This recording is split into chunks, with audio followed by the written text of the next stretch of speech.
When you first leave an outlaw motorcycle club or start on your healing journey, you will oftentimes have a low sense of self and a lack of identity.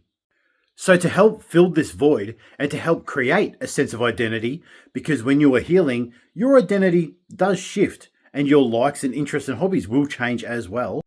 I always recommend the Yes Man theory, much like the movie in Jim Carrey.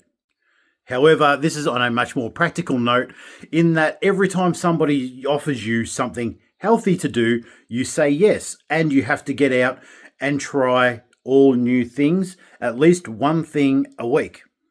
It doesn't matter what that thing is. It might be tasting a different sort of food. It might be going to a concert, learning a language, learning an instrument, anything.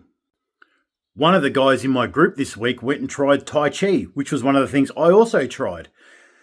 Another thing I always recommend people try is volunteering. That is a very, very important part of healing. But the yes man theory only works if you say yes to healthy things. If something is unhealthy, you have to say no. Another part of this trying something new is you have to find something from childhood that you used to do that you don't do now, and you have to try that as well. There's all method behind all this madness. On this journey of trying all these new different things, you will meet people. You will get connected. You will make healthy networks. You will discover new things that you do and don't like. And if you used to do them before and you liked them and now you don't, well, that shows growth, and vice versa. And the hope is that you fall into something that you absolutely love, and this helps create you meaning and purpose. But the good thing is, along this journey, you become a man of many talents. And that is something cool that translates to the rest of your life. And it's something that that I look back on.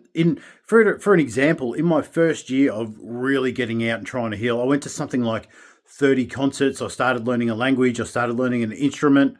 I started studying 2 different courses. There was a lot of things. There was, I couldn't name them all on how many things I was trying. I went and tried karate again, which is something that I obviously did in my younger days. I tried a few different martial arts that I'd done in my younger days. I tried a few different hobbies. I started drawing again, which is something I hadn't done since I was 11 years old. I started bike riding again, mountain biking riding, which is something that I still really enjoy now. The important part of this exercise is not to do it as an avoidance tactic and not do the inner work and heal.